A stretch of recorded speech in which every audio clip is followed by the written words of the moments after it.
Bonjour, bonjour tout le monde, bonjour Zoé, bonjour Emma, merci beaucoup d'intervenir lors de nos mini-conférences. Vous répondez toujours présent.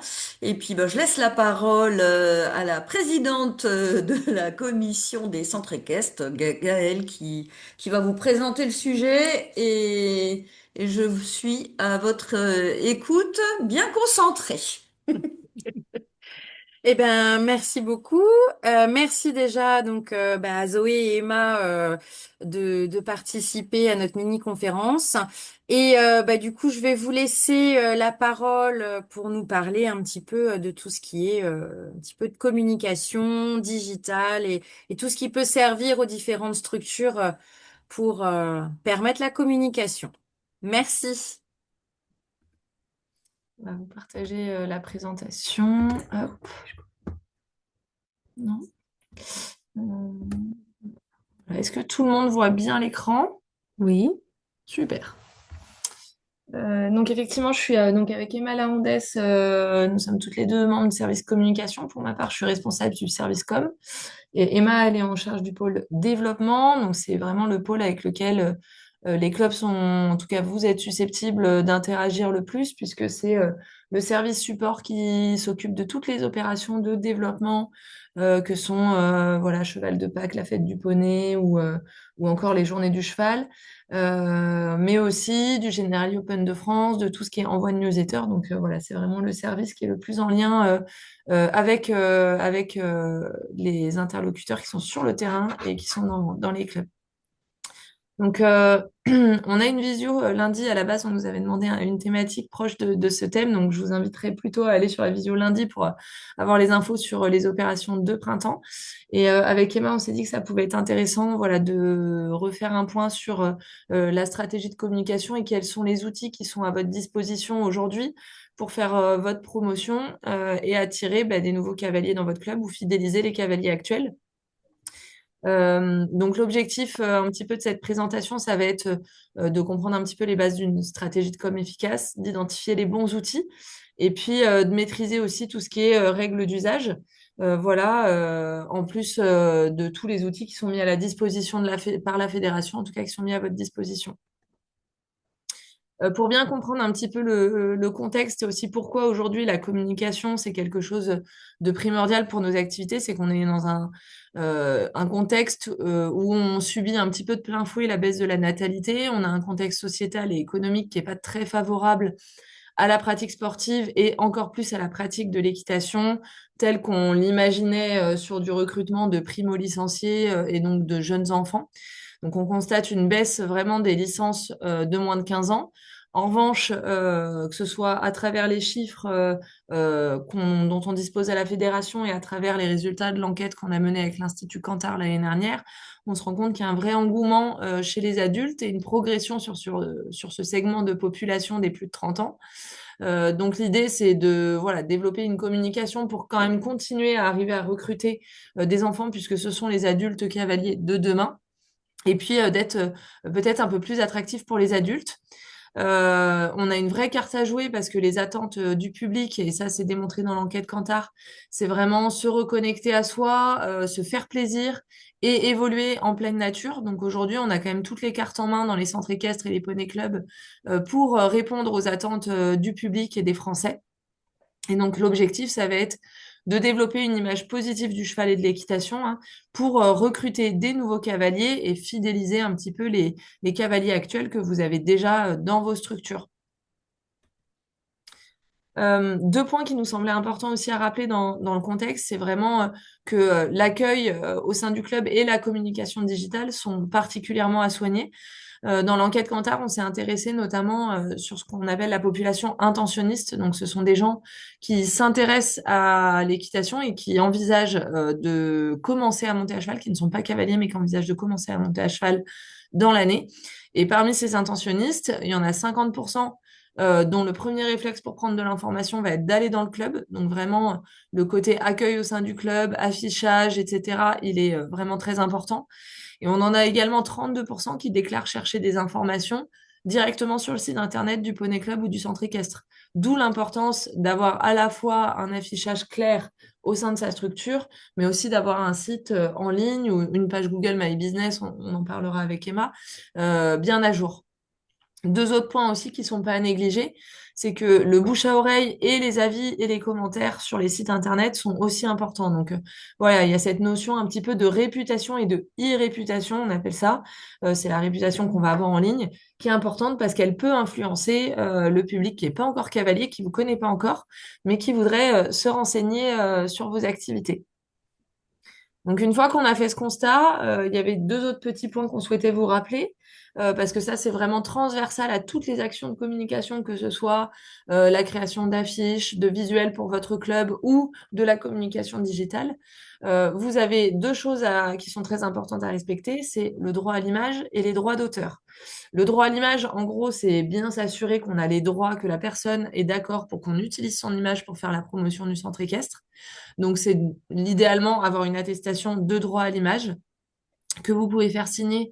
Alors, soit au moment où vous prenez les photos, mais le plus simple, c'est de la faire signer au moment des réinscriptions en début d'année, parce que comme ça, vous l'intégrez dans votre processus d'inscription.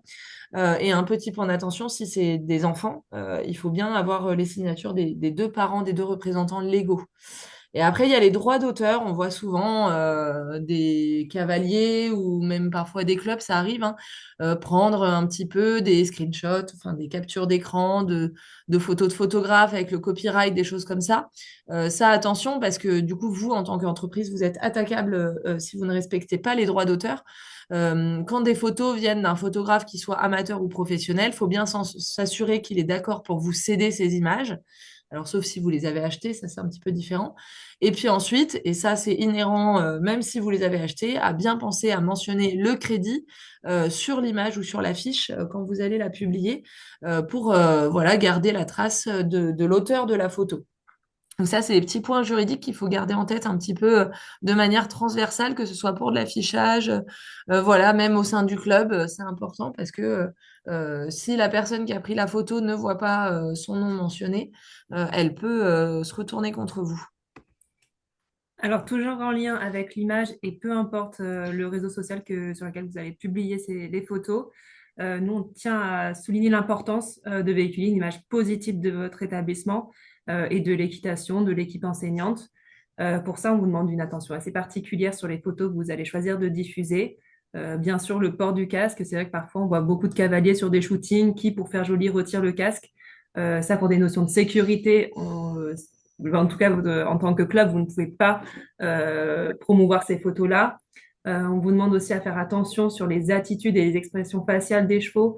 On valorise bien sûr les attitudes positives, donc avec des oreilles en avant ou détendues, un bon œil. On fait attention à la transpiration qui ne doit pas être excessive, des bouches relâchées et fermées. Sur l'arnachement, des choses assez simples. On pense aussi au grand public qui n'a pas forcément conscience des techniques. On fait attention au règlement au réglage, pardon, et également à l'emploi des éperons qui doit être mesuré. Et bien sûr, on renvoie une image assez positive, un cadre sécurisé, de la bonne humeur. Voilà, c'est l'image que vous allez véhiculer, c'est la vitrine digitale qui va être très importante, en tout cas parfois des choix décisifs pour le grand public. Et ça a deux avantages, c'est-à-dire qu'aujourd'hui, on se rend compte, notamment dans l'enquête Kantar, on a eu des retours comme quoi le cheval est vraiment perçu aujourd'hui comme un être sensible, donc cette notion de bien-être animal dans l'opinion publique, elle est de plus en plus présente et on le voit sur les réseaux sociaux, ça peut aller très très vite. Et puis, comme disait Emma, c'est aussi aller montrer un petit peu patte blanche pour rassurer notamment les parents, puisque ce qu'il faut avoir en tête, c'est que dans les freins pour les parents, il y a le prix de l'équitation et la peur de la chute. Donc, de montrer voilà, des choses plutôt rassurantes avec un encadrement sécurisé, c'est vraiment des atouts pour vous derrière. Et bien sûr, on vous invite à sensibiliser l'équipe enseignante, de prévoir des temps d'échange pour aussi avoir des discours adaptés, des discours positifs qui transmettent des valeurs qu'on connaît tous dans l'équitation, mais à nos cavaliers. On fait attention au langage, à comment ils vont s'exprimer, puisque bien sûr, tout peut être aussi diffusé sur les réseaux sociaux, donc on a une attention particulière à refléter une belle image du club. Donc, on va rentrer un petit peu dans la partie, dans un premier temps, digital, et puis après, on ira sur tout ce qui est plus ce qu'on appelle du offline, c'est-à-dire plutôt de l'affichage, en tout cas les actions que vous pouvez mener à côté. On va s'intéresser un petit peu aux réseaux sociaux, quelques points de contexte. Pourquoi on vous parle des réseaux sociaux? Parce qu'aujourd'hui, c'est quand même quelque chose qui est très utilisé. Ça va vous permettre de communiquer assez facilement, notamment on voit aujourd'hui pas mal de clubs qui n'ont pas forcément de site internet, mais qui utilisent leur page Facebook un petit peu comme un substitut du site internet. Ça va vous permettre d'augmenter votre visibilité, de créer aussi une communauté engagée, d'engager vos cavaliers pour qu'ils aient envie de parler de votre structure et de partager les informations que vous allez pouvoir poster. Et puis pour ceux qui ont des partenaires, voilà, des entreprises qui les soutiennent, qui mettent un peu des panneaux, qui donnent des petits budgets pour les équipes compétition, ça peut être un moyen aussi de valoriser ces partenaires du club. On l'a dit, du coup, dans les points de vigilance, évidemment, on fait attention à maîtriser son image numérique. Donc, ce qui est posté sur Internet, finalement, ne nous appartient plus, c'est ce qu'il faut se dire. Ça peut être très facilement repris. Donc, il faut toujours bien réfléchir avant de poster sur les réseaux sociaux. Est-ce que mon contenu est OK pour être partagé? Est-ce qu'il n'y a pas de doute quant à ce qui est dessus? Euh, on travaille d'ailleurs à une charte du numérique parce que ça vaut évidemment pour les enseignants et je pense que vous êtes particulièrement sensibilisés, mais on sait aussi que bah, les cavaliers sont beaucoup avec des téléphones portables aujourd'hui dans les structures, filment les cours, filment les séances, filment un peu leur quotidien parce qu'ils ont envie de le partager. On a beaucoup d'adolescents, donc ils ont envie de le partager avec leurs amis. Donc, on est aussi en train de travailler sur une charte du numérique qui sera à la disposition des clubs et qui permettra d'encadrer un petit peu l'usage du téléphone portable, voilà, au sein du centre équestre. Pour ceux qui voudront en tout cas le mettre en place, il n'y aura rien d'obligatoire, mais ça sera un outil à votre disposition pour cadrer un petit peu ça. Les réseaux sociaux, aujourd'hui en France, ça concerne quand même 50 millions de personnes. Pour rappel, la population française, c'est 66 millions. Donc voilà, une grosse partie de la population française utilise les réseaux sociaux et en moyenne, quasiment 2 heures par jour. Donc c'est énorme, hein. On se rend compte quand même que le public est bien présent sur ces plateformes-là. Et ce qui était intéressant aussi, c'est que sur la globalité, en tout cas, on est sur des utilisateurs autant femmes que hommes. On est vraiment quasiment sur une parité parfaite. On va s'intéresser dans un premier temps plutôt aux deux gros réseaux sociaux majeurs qui, je pense, sont les plus intéressants pour vous, c'est-à-dire Facebook et Instagram. Et après, je vous parlerai très brièvement de deux autres réseaux sociaux, mais voilà, je pense que aujourd'hui, pour aller chercher notre cible, le grand public et les cavaliers, Facebook et Instagram sont les deux incontournables. Et si vous avez quelqu'un qui est motivé dans l'équipe, qui gère bien les réseaux sociaux, vous pouvez aller chercher d'autres plateformes. Mais déjà, si vous êtes performant sur ces deux réseaux-là, c'est très bien. On sait que voilà, la com, ça peut être un métier, ça prend du temps, donc vaut mieux ne pas se disperser et faire bien un seul réseau social ou deux réseaux sociaux si on a le temps, que de vouloir à tout prix aller partout et de pas le faire bien parce que vous n'aurez pas, c'est finalement un peu du temps perdu. Donc il vaut mieux un petit peu voilà, réfléchir en termes d'efficience, on va dire. Euh, en voulant vous mettre sur les réseaux sociaux, il faut que vous vous demandiez à qui vous voulez parler, qui sont vos cibles, parce qu'en fonction de vos cibles, vous allez cibler tel ou tel réseau social. Il faut que vous réfléchissiez aussi à vos objectifs. Et en fonction de ça, vous allez pouvoir réfléchir aux canaux de communication que vous allez privilégier. Sur les deux réseaux sociaux principaux, donc Facebook et Instagram, on a des populations qui sont un peu différentes et des usages qui sont un petit peu différents aussi, même si ça appartient maintenant à Meta, donc c'est la même maison mère. Ils ont chacun leur identité. Donc sur Facebook, on a une population qui est un petit peu plus âgée, plutôt les 25-40, 44 ans qui sont présents sur cette plateforme. Et on voit de plus en plus de 55 et plus, puisque Facebook était un peu initialement le premier réseau social qui est sorti. Donc forcément, les gens qui ont commencé avec Facebook restent avec Facebook et donc ils vieillissent. Malheureusement, nous vieillissons tous. Donc voilà, la population sur Facebook a tendance plutôt à vieillir. Donc, on touche plutôt les parents et les grands-parents sur cette plateforme-là, qui reste vraiment intéressante. Nous, on l'utilise beaucoup pour aller chercher justement ces deux catégories de population. Et vous pouvez aller chercher du coup des adultes si vous avez des offres adultes, par exemple, spécifiques. Et ensuite, on a Instagram qui est un petit peu plus jeune, mais pareil, qui a tendance déjà à vieillir gentiment. On va toucher les 15-35 ans néanmoins sur Instagram. Ça reste un média qui est très utilisé par les adolescents. On a quand même 76% des 16-25 ans qui utilisent Instagram quotidiennement, donc c'est quand même pas négligeable. Donc ça va être plutôt des contenus immersifs, des belles photos, des réels, des stories. C'est un mode de communication qui est un petit peu différent, mais qui peut vous permettre de créer vraiment du lien et un sentiment d'appartenance avec vos cavaliers un petit peu plus jeunes. On a quand même les parents qui commencent à être bien présents sur Instagram, donc ça peut être intéressant aussi d'avoir un petit peu des messages pour les deux. Donc, pour rédiger vos contenus, quelle que soit la plateforme, ce qu'il faut bien que vous ayez en tête, c'est que les gens ont tendance à avoir peu d'attention, peu de rétention d'informations sur ces plateformes-là. Donc, le but du jeu, ça va être de rédiger des messages les plus courts possibles et les plus clairs possibles pour votre cible. Donc, en gros, c'est à quoi ce contenu va servir aux personnes qui vont le lire et quelles sont les infos importantes que je veux mettre dessus. Donc, en gros, on est utile, précis et surtout direct, c'est-à-dire qu'on ne fait pas des phrases à rallonge qui sont difficiles à lire. Il vaut mieux privilégier des formats courts qui sont un peu plus engageants.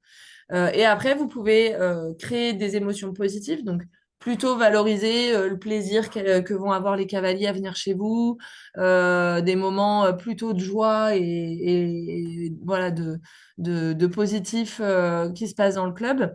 Et puis après, pour susciter l'intérêt, vous pouvez aussi, on parle d'engagement sur les réseaux sociaux, c'est-à-dire qu'on va inciter les gens à interagir avec vos publications. On va les inciter à commenter, à venir liker les publications. Donc, vous pouvez leur poser des petites questions, imaginez voilà, des petits formats interactifs où les gens vont avoir envie d'aller mettre un commentaire. Sur Facebook, si on se penche un petit peu sur ce média-là, on est encore quand même beaucoup sur des publications qui comprennent des photos et des vidéos. On vous déconseille de publier que du texte parce qu'en fait, c'est vraiment l'image qui va retenir l'attention des internautes. Donc, le mieux, c'est quand même de publier toujours avec une image ou une petite vidéo. Sur la vidéo, le format horizontal fonctionne encore pas mal sur Facebook, mais maintenant il y a, comme sur Instagram, les réels qui sont arrivés, donc vous pouvez aussi poster des vidéos verticales comme vous avez sur Instagram. On privilégiera quand même un format court, parce que plus c'est court, plus les gens vont aller au bout de la vidéo. Et du coup, plus l'algorithme, donc en gros, le mécanisme informatique qui est derrière ces plateformes-là et qui choisit de pousser telle ou telle publication, plus les gens vont regarder en entier votre vidéo, plus l'algorithme va se dire, cette vidéo, elle est intéressante, les gens, ils regardent jusqu'au bout, donc je vais la valoriser sur les réseaux sociaux. Donc c'est important, voilà, de toujours réfléchir à ça. Les vidéos de 5 minutes, on a du mal à aller au bout et du coup, l'algorithme peut se dire, bah, cette vidéo, elle intéresse pas forcément la communauté. Sur les photos, vous n'avez pas besoin d'être photographe hein, pour poster des photos sur les réseaux sociaux. Franchement, avec un téléphone portable, que ce soit pour les vidéos ou les photos, ça suffit largement. Vous n'avez pas besoin de faire appel à un photographe professionnel. Par contre, on essaye de faire des photos nettes. On essaye de faire un peu attention à l'arrière-plan pour que ça donne envie. Parce que des fois, on voit des photos qui sont très chouettes. Le moment, l'instant, le câlin entre le cavalier et le cheval est super sympa. Mais derrière, il y a un gros tas de fumier. Voilà, c'est pas très vendeur. Donc, on essaye toujours de faire attention un petit peu à l'environnement même l'arrière-plan, finalement, il passe des messages. Donc, plutôt valoriser les endroits un peu sympas de votre centre équestre pour donner envie aux gens de venir sur place. Voilà. Et l'idée, ça va être de valoriser toutes vos activités. Donc, pour ceux qui ont des activités différentes, peut-être poney club, centre équestre, écurie de propriétaire, peut-être avec une écurie de compétition, on essaye de représenter un petit peu tout le panel d'activités qui est proposé dans votre club. Euh, sur Facebook, en gros, votre meilleur atout, ça va être vraiment votre équipe et vos équidés. L'idée, ça va être de personnifier un petit peu votre structure, de montrer la vie quotidienne du centre équestre pour créer un petit peu d'intérêt chez les abonnés. On sait que sur les réseaux sociaux, hein, peut-être vous l'avez identifié, mais il y a un petit côté voyeurisme quand même. Les gens, ils aiment bien voir les coulisses, ce qu'ils peuvent pas voir d'habitude. Donc, faut pas hésiter à voilà montrer un petit peu la vie quotidienne, même quand on est sur des temps qui sont pas forcément ouverts au public, mais où vous prenez soin des chevaux, où vous travaillez votre cavalerie. Ça, c'est des choses que vous pouvez complètement valoriser. Donc voilà, vous pouvez aussi penser à mentionner les personnes. Si par exemple vous postez une publication en lien avec un concours que vous avez organisé sur le week-end et que vous aviez des partenaires, n'hésitez pas à les mentionner pour qu'ils aient une petite notification et leur donner envie de partager aussi sur leur plateforme et donc de gagner en visibilité sur ce que vous avez posté. Sur Facebook, on a encore un peu la question des horaires de publication qui ressort. Et ça tombe bien parce qu'on est plutôt sur des horaires où on n'est pas encore sur la pleine vie du club, donc soit le début de la journée, soit le milieu de journée au moment de la pause déjeuner. Voilà, donc ça, c'est des petites infos que vous pouvez garder et nous transmettrons la présentation au comité régional, donc qui pourra vous la partager. Voilà, et ce qu'il faut garder en tête, c'est d'instaurer une certaine récurrence. On va pas vous demander forcément de poster tous les jours sur les réseaux sociaux. Par contre, si par exemple vous postez 4 fois dans une semaine et qu'après vous ne postez plus rien pendant un mois, Facebook va pas pousser vos publications et votre l'algorithme en fait va pas vous prioriser. Donc c'est important, il vaut mieux publier 1 fois par semaine ou 2 fois par semaine que d'avoir des grosses périodes d'inactivité qui font que vous allez retomber un petit peu dans les oubliettes. Concernant Instagram, c'est un petit peu différent le format puisqu'on est du coup sur un usage exclusivement sur mobile et avec un gros essor du format vertical et notamment du format vidéo. Quand TikTok est arrivé sur le marché, Instagram s'est dit, ouh là là, on va se faire doubler par TikTok. Donc hop, ils ont mis en place les réels. Donc maintenant, on est beaucoup sur du format vidéo, donc de la vidéo courte, qui est privilégiée par l'algorithme. Et quand on dit des réels, on pense souvent quand même à des petites choses un peu dynamiques, avec une musique un peu punchy. Voilà, c'est ce qui est assez différent finalement des stories sur lesquelles vous pouvez mettre des rushs vidéo de 15-20 secondes sans que ça soit gênant parce que c'est pas du tout la même utilisation. Vous avez la story qui va durer 24 heures, qui est plutôt là pour montrer la vie quotidienne, des petites choses voilà, sympathiques ou alors pour faire la promotion de vos événements parce que vous pouvez mettre des liens dans les stories. Donc ça, c'est intéressant si vous voulez renvoyer vers votre site internet. Alors que les posts, eux, ils vont rester plus longtemps. Donc, il faut que ça soit un peu plus dynamique, un peu plus engageant. Vous pouvez aussi varier les formats parce que sur Instagram, il y a beaucoup de vidéos, mais on voit encore beaucoup de photos et aussi de carousels. Les carousels, c'est quand on a plusieurs images dans un même post et que vous pouvez tout simplement les passer et les faire défiler. Donc ça, faut pas hésiter à l'utiliser. Et puis, comme je disais, n'hésitez pas à renvoyer votre audience vers votre site internet. Par exemple, au moment des réinscriptions, les gens arrivent sur votre compte Instagram, et ben en story, vous pouvez tout à fait avoir une story qui renvoie vers le site internet pour aller prendre les infos sur les plannings de cours, le process pour les réinscriptions, etc. Donc ça, c'est vraiment pas mal pour générer du trafic vers votre site internet. Ce qu'il faut garder en tête, c'est que l'algorithme d'Instagram, il va valoriser les vidéos courtes, les contenus qui génèrent des interactions. Donc, en gros, les contenus où les gens vont aller commenter, partager, faire des sauvegardes du post. L'algorithme va aussi valoriser tout ce qui est signaux de fidélité. Donc, en gros, les gens qui interagissent régulièrement avec votre compte. Donc ça, on peut imaginer des petits challenges aussi au sein du club, l'ambassadeur du mois, voilà, et tous les mois, il y a un cavalier qui est élu ambassadeur parce qu'il a beaucoup interagi sur les réseaux sociaux. Ça peut être des petites choses comme ça qui permettent de valoriser vos abonnés. Et puis les collaborations, ça c'est intéressant aussi sur Instagram parce que vous pouvez mettre vos publications en collaboration avec d'autres comptes. Toujours, par exemple, sur l'idée d'un partenaire du centre équestre ou de votre mairie, votre office de tourisme. Vous pouvez les ajouter en collaborateurs, ce qui fait qu'ils vont pouvoir repartager la publication sur leur propre réseau, en fait, à eux. Donc, ça augmente vraiment la visibilité de vos publications. Ça peut être intéressant. Donc, sur les publications Instagram, on va être sur quelque chose qui est un petit peu plus travaillé en termes de visuel que Facebook. On n'a pas besoin toujours d'avoir un appareil photo, hein. Le mode portrait du téléphone, il marche très très bien. Mais voilà, on va essayer d'avoir des photos un petit peu plus jolies parce que la photo qui a pas une jolie lumière, voilà, avec un fond qui est pas terrible, où on voit les crottins par terre, et même si le poney en soi est mignon, s'il n'est pas mis en valeur, ça va tendance à moins marcher. Donc on va plutôt privilégier des jolies photos un petit peu soignées, des vidéos un peu dynamiques, des descriptions plutôt courtes. Après, vous pouvez utiliser des hashtags, ça se fait un petit peu moins aujourd'hui, mais ça peut être encore utile pour ressortir dans les résultats de recherche et faire remonter en fait que l'algorithme identifie que vous parlez d'équitation, même si vous l'avez pas mis dans votre poste. Admettons que vous avez une publication qui dit bah, découvrez tous les chevaux du Poney Club en photo. Bah, vous n'avez pas mis le mot équitation dans votre légende. Vous pouvez rajouter un petit hashtag équitation pour ressortir un petit peu dans ces mots-clés-là. Sur les stories, on sera plutôt sur des vidéos courtes ou éventuellement des photos, plutôt format vertical pour le coup.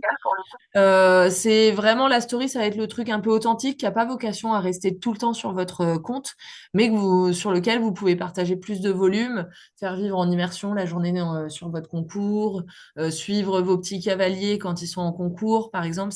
Voilà, c'est des choses que vous pouvez tout à fait partager, sur lesquelles vous pouvez aussi mentionner votre localisation. Ça permet de valoriser aussi le club comme lieu et susciter des interactions. Vous avez tout plein de petits outils avec des stickers, des questions, des petits sondages, des choses comme ça que vous pouvez utiliser pour augmenter la visibilité et les interactions avec vos stories.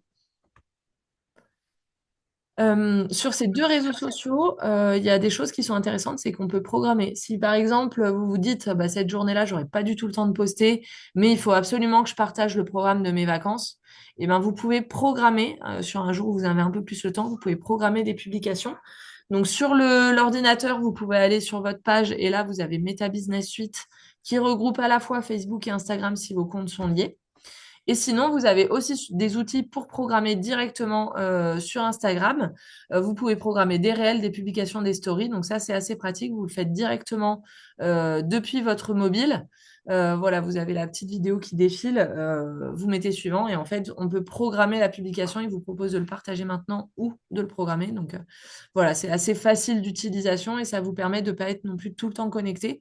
Si vous avez un jour où vous êtes un peu plus dispo, ça vous permet de prévoir un petit peu les publications que vous allez avoir dans la semaine. Vous pouvez également faire de la publicité sur Meta, donc Meta qui regroupe Facebook et Instagram. Ça, c'est assez intéressant parce que c'est vraiment ouvert à tous les budgets. Souvent, on a des clubs, moi, qui me disent oui, mais moi, j'ai pas 3 000 euros à mettre sur de la publicité. Bah, en fait, il n'y a pas besoin de 3 000 euros. Déjà, avec 30 euros, on peut avoir des bonnes retombées. Si vous avez, par exemple, votre campagne d'inscription, un événement que vous voulez mettre en avant sur lequel vous voulez capter un petit peu les personnes de votre zone de chalandise, vous pouvez sponsoriser une publication ou créer une campagne publicité. C'est plus simple de sponsoriser des publications en termes de technique, on va dire. Et ça vous permet de faire la promotion pour voilà, des petits budgets. Et puis, vous pouvez vraiment cibler une audience qualifiée. Vous pouvez cibler une zone géographique, par exemple 20 km autour de votre club. Vous pouvez cibler des gens qui ont des centres d'intérêt. Vous pouvez cibler avec des critères démographiques, avec de l'âge, des choses comme ça. Donc voilà, ça c'est vraiment des petits outils qui peuvent vous permettre de temps en temps, si vous avez un vrai temps fort que vous voulez mettre en avant, vous pouvez mettre un petit budget, c'est très raisonnable et souvent il y a quand même des retombées qui sont intéressantes. Voilà un petit peu pour Meta, donc Facebook, Instagram. Dans les autres réseaux sociaux qui peuvent être intéressants, mais là encore une fois, selon le temps dont vous disposez et selon vos activités. Aujourd'hui, il y a TikTok qui émerge beaucoup. Alors, il y a pas mal d'adultes dessus, mais il y a quand même une majorité de 13-24 ans. C'est un réseau social un peu plus jeune. Là, on est vraiment sur du contenu full vidéo, très créatif, un peu percutant. Ça peut être intéressant si vous avez quelqu'un dans votre équipe, par exemple, qui est très à l'aise sur ce média-là et que vous avez une grosse activité de poney club, par exemple. Vous avez également LinkedIn qui, là, va être plutôt intéressant pour aller cibler une population professionnelle. Admettons, vous avez un centre équestre qui propose de l'équi-coaching, de l'équithérapie, voilà, des services aux entreprises un petit peu comme ça sur de la médiation avec les équidés. C'est tout à fait des choses que vous pouvez aller poster sur LinkedIn pour aller chercher des contacts un peu plus professionnels. Donc ça, voilà, c'est deux choses dont vous pouvez vous emparer si vous avez des activités à valoriser en lien et le temps, bien sûr, de bien alimenter ces comptes-là. Petit point d'attention transversal à l'ensemble des réseaux sociaux, mais aussi de votre site internet ou de votre page Google My Business.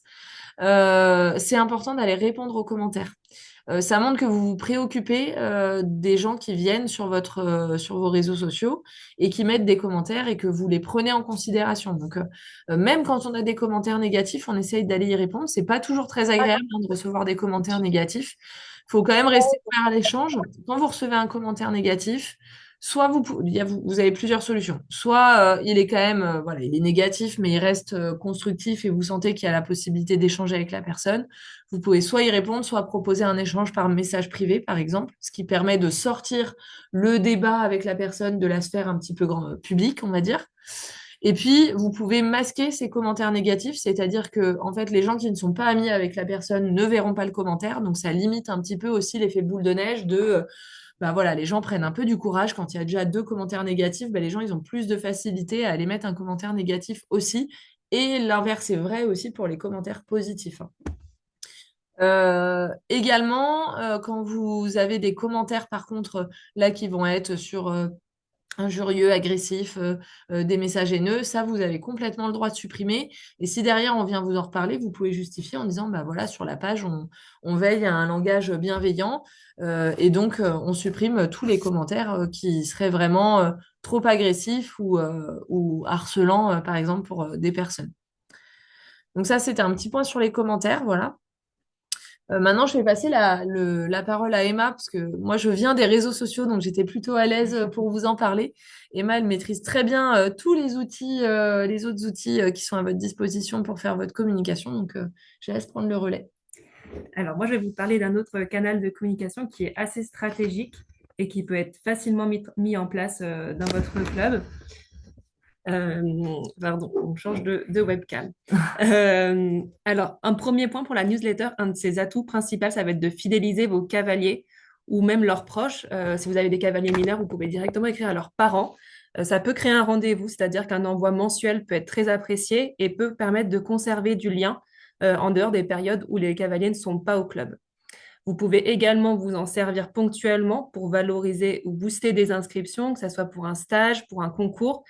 Si vous voyez que vous avez un stage que vous avez du mal à remplir, une petite newsletter avec un objet assez engageant peut permettre en tout cas de booster ces inscriptions-là. Si vous ne voyez pas vos cavaliers, par exemple, pendant un long moment, ça peut permettre d'aller toucher même des occasionnels. Peut vous permettre aussi de partager les agendas, les résultats du club, les actualités. Créer un sentiment d'appartenance, c'est assez important et ça va vous permettre aussi de créer du lien pour les fidéliser sur le long terme. Et bien sûr, vous avez de plus en plus d'outils de mise en page pour vous aider dans ces envois-là. Canva qui a récemment mis au point un système HTML, mais vous avez aussi sur Google Gmail des exemples de mise en page qui peuvent vous permettre d'envoyer des newsletters qui seraient aussi bien lisibles sur PC et sur mobile et qui vous permet d'envoyer du coup du contenu assez qualitatif et structuré et assez attractif puisque les images vont forcément s'adapter à la taille de l'écran. Alors, je vais vous parlais de Canva, par exemple. Là, vous pouvez vous en servir pour plein de choses, plein de visuels, plein de créations. Vous voyez, il vous propose différents formats. Donc, ça va du post Instagram à une affiche, du flyer, mais également de la newsletter. Et pour vos montages vidéo, donc ça reprend un petit peu ce que disait Zoé, c'est-à-dire que les vidéos prennent de plus en plus de place sur les réseaux sociaux. Vous avez beaucoup d'outils qui se développent.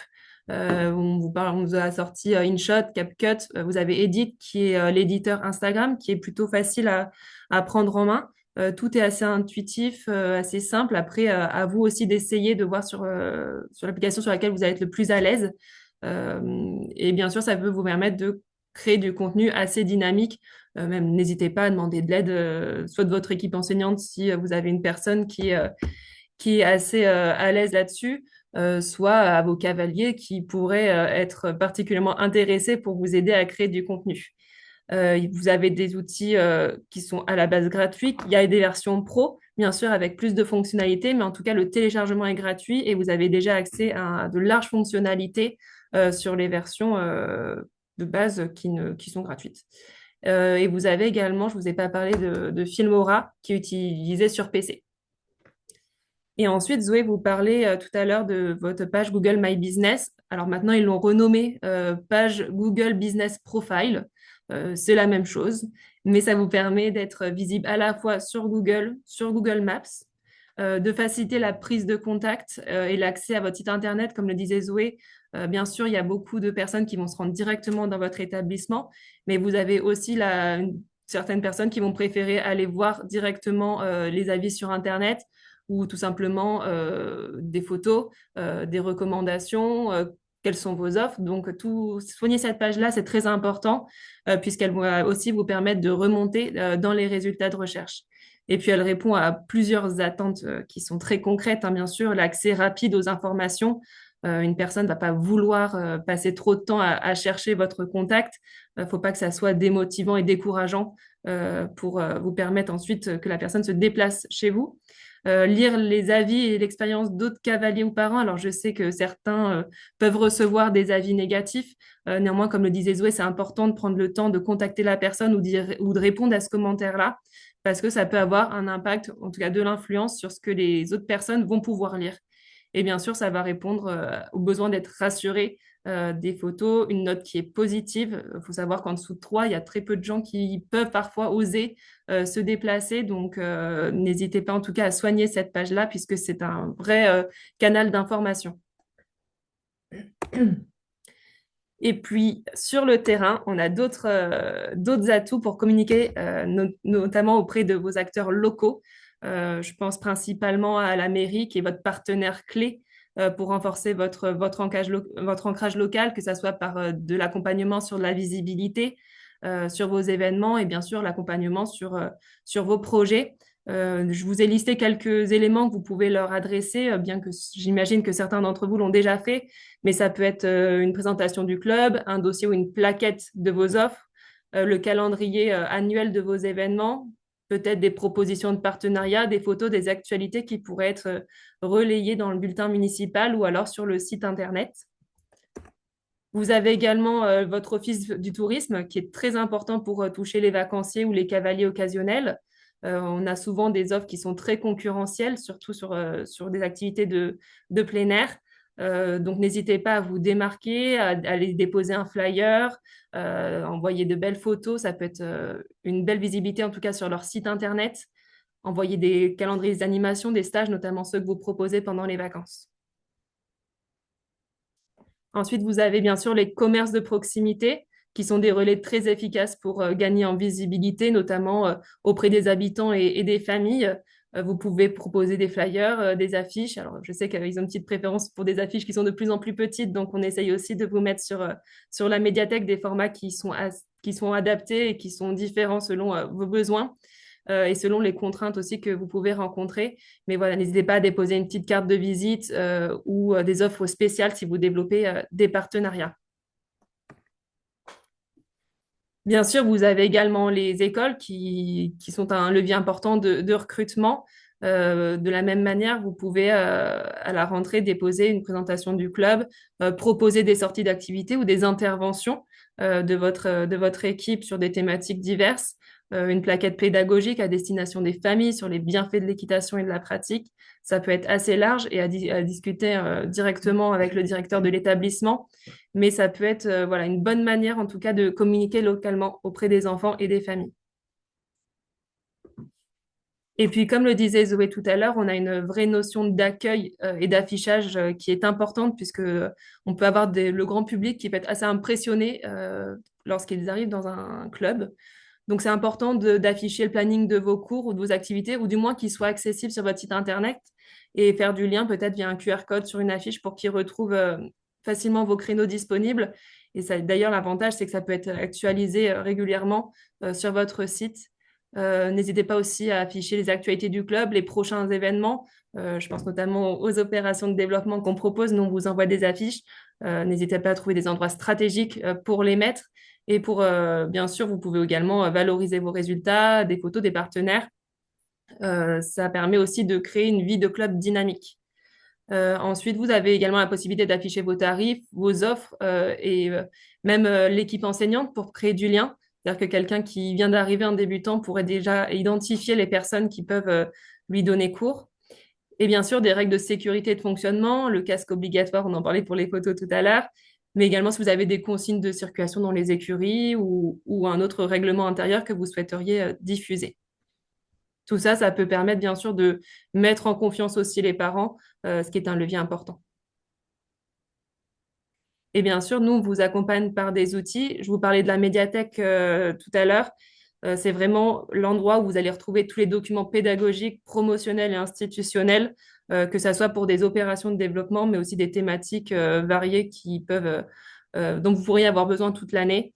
N'hésitez pas, on la met souvent à jour. On essaye de lui donner progressivement un nouveau look.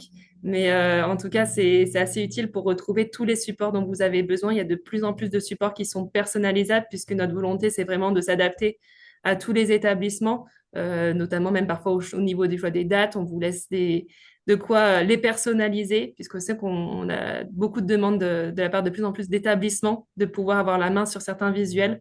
Donc, on essaye d'y répondre au mieux. Ensuite, quand vous parlez également du choix des photos, parfois vous pouvez manquer de certaines thématiques ou certains visuels. Nous, on vous met à disposition sur le Flickr de la fédération des visuels libres de droit. Donc, quand vous les téléchargez, nous, on vous met le crédit. C'est les fameux droits d'auteur dont on vous parlait tout à l'heure. Euh, N'hésitez pas, il y a plusieurs thématiques, aussi bien sur de la compétition que sur de la vie en centre équestre. Si vous voulez vous voulez produire un flyer ou envoyer par exemple des newsletters, mais que vous n'avez pas des photos très qualitatives puisque vous manquez de certains contenus, n'hésitez pas à les télécharger directement, c'est fait pour ça. Et puis même si vous manquez de visuels, vous pouvez directement nous écrire à développement@ffe.com. Et nous, on est là pour ça et on peut vous envoyer des visuels qui seraient plus pertinents par rapport aux propos que vous voulez annoncer. On fait également des visios FFE sur différentes thématiques autour du marketing et du développement. Vous avez une playlist sur YouTube qui commence à être bien fournie. N'hésitez pas, il y a des thématiques aussi sur les réseaux sociaux, sur la com. Vous pourriez retrouver également des informations complémentaires à la visio que l'on tient aujourd'hui. Et on vous fait un petit rappel lundi. On organise une visio sur le printemps, sur toutes les opérations et notamment la nouvelle opération de tourisme équestre, qui est anciennement la journée de la randonnée équestre, qui maintenant s'appelle Cheval Nature. Je voudrais pas trop en dire puisque je voudrais bien que vous vous inscriviez lundi. Mais voilà, on va présenter tout ça et on va faire intervenir des clubs pour avoir des retours d'expérience terrain. Et bien sûr, pour la fidélisation et le recrutement, vous avez toujours sur votre espace FFE Club SIF votre dossier fidélité, où vous pouvez suivre, par exemple, sur le millésime de l'année dernière, la progression au niveau de vos primo-licenciés, mais également de votre taux de recrutement et de fidélisation. Et également des outils d'enquête de satisfaction avec des modèles prêts à l'emploi. Si vous voulez adresser, là au printemps, on est sur une bonne période, si vous voulez commencer à sonder les intentions de pratique l'année prochaine de vos cavaliers et voir si vous pouvez aller en secourir quelques-uns pour relancer la motivation et proposer peut-être un projet pour le dernier trimestre. Et bien sûr, toutes les opérations de développement, vos opérations portes ouvertes qui sont essentielles pour recruter de nouveaux cavaliers. Et pour vos prochains rendez-vous, ce sont ces opérations de développement. On a Cheval de Pâques qui commence dans un tout petit peu moins d'un mois. Sur la durée des vacances de printemps, on a la journée de l'attelage le 19 avril, la Cheval Nature, anciennement journée de la randonnée équestre, le 17 mai et la fête du poney le 7 juin.